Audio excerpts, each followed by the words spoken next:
Bene data bakundwa b'umwami Yesu Kristo, mwese abakurikira izi nyigisho tubahaye ikaze mu biganiro bya Saveur Divine.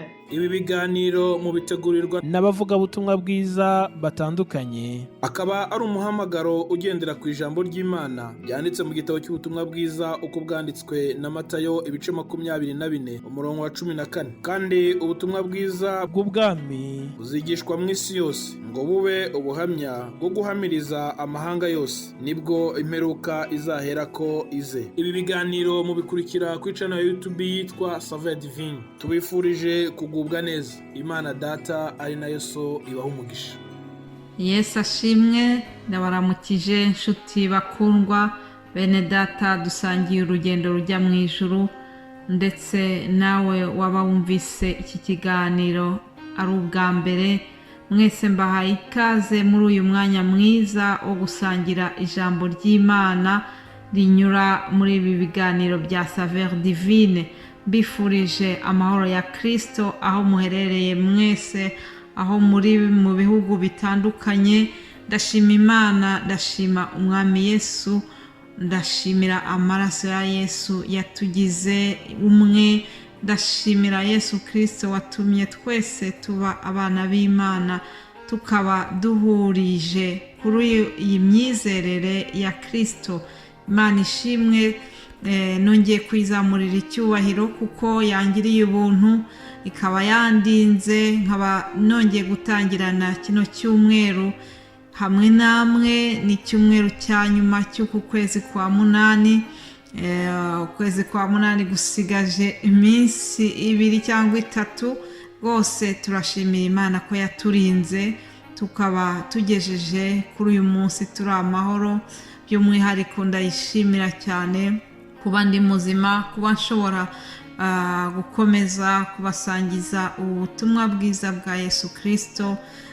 N'umunezero n'umugisha. Rero ndashimira Imana ku bwa byose. Ndashimira Imana kandi ku bwanyu mwebwe abakurikira bino biganiro. Ndashimira Imana ku bwa abafata akanya ko kudusengera ndetse no kudukomeza ku byerekeranye n'uyu murimo. Imana ibaha umugisha. Imana ntizibagirwe imirimo yanyu. Yesu rero aduhana umugisha. Reka dutangire iki cyumweru cyacu dutangiza iri jambo tubona mu maganya ya Yeremiya. Ni ijambo numva umwuka wera yampaye kugira ngo nkomeze uwari ucitse intege, waba yihebye. Reka aya magambo tuyasangire, yongere atwongerere imbaraga. Amaganya ya Yeremiya igice cya 3 umurongo wa 21 kugeza ku wa 23. Handitse ngo, iki nicyo nibuka, nibyo bindema umutima. Imbabazi z'Uwiteka nizo zituma tudashiraho, kuko ibambe rye ritabura.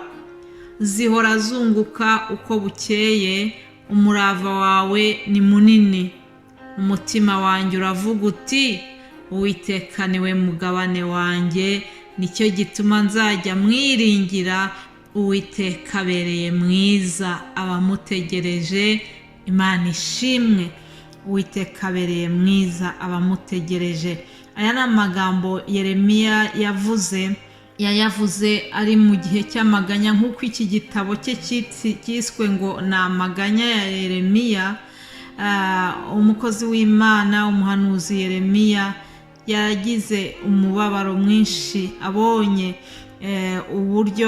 uburyo ubwoko bwe bwari bwabaye mu gahinda kenshi, gatewe n'uko batewe n'umwanzi wabo ari bo ab'i Babuloni. Nuko Yeremiya aririra ubwoko bwe, aranabasengera, arabatakambira, aririra Imana ku bikomeye bacagamo. Arebye ibyo babayemo agira agahinda kenshi, kuko Uwiteka yari yabahannye kubwo kutumvira Imana. Imana nayo yajyaga irakara uko ubwoko bwayo bwitwaye nabi, nabo ikabahana inyuze mu banzi babo babateraga, yagiye inyura mu bihugu bibakikije kugira ngo babatere. Bahoraga bahanganye n'abanzi babo baturuka mu bindi bihugu. Ubwo rero ni muri urwo rwego abanyebabuloni bari barateye abayuda. Nuko Yeremiya arabatakambira, arayira Imana. Hanyuma igihe kimwe aza kwisubiraho, arongera aratekereza ati nubwo ibintu byagenze gutya, uko biri kose ndatura yuko Imana yacu, imbabazi z'Uwiteka ntabwo zizatuma dushiraho. Ibambe ry'Uwiteka ntiribura. Kandi aravuga ati umurava wawe ni munini. Iki nicyo nibuka, nibyo bindema umutima. Yeremiya yaributse, yibuka yuko Imana yabo ari inyembaraga, yibuka yuko Imana yabo ari inyembabazi. Aravuga ati nubwo bimeze gutya, nzi yuko imbabazi z'Uwiteka arizo zituma tudashiraho. Rero ndagira ngo nanjye nkubwire muri iki gitondo ngo ureme umutima mu byo uri gucamo byose. Rema, humura, ntiwihebe burundu, ntucike intege. Umenye yuko uko byamera kose, imbabazi z'Uwiteka ziracyari kumwe nawe, kandi Uwiteka ntabwo yakwibagiwe. Uwiteka aracyagukunze, agufitiye imbabazi nyinshi. Imana ishimwe. Hanyuma nk'uko mubimenyereye buri wa mbere mbaha umutwe w'ijambo bene data bazabasangiza muri iki cyumweru kiba gitangiye.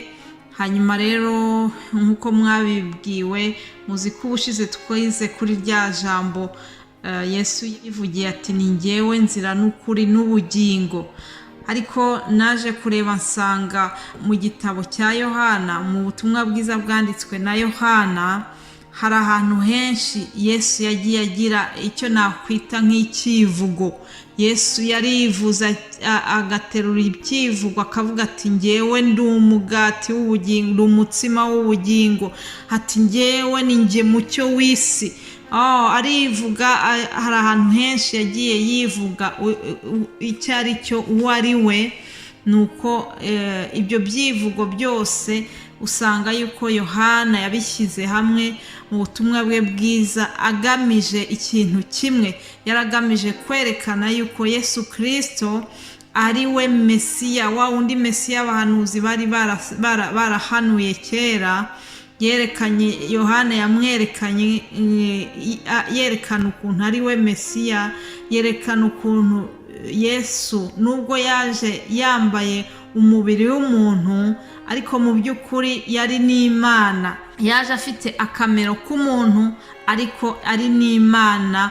Ubwo rero nubwo benshi batabyemeraga bakamufata nk'aho ari umuntu usanzwe, Yohana yari afite inshingano yo kubereka yuko wa wundi babona atari umwana wa Mariya na Yosefu usanzwe, ahubwo ni Mesiya waje, ni Imana yaje mu bantu ikigira umuntu. Haleluya.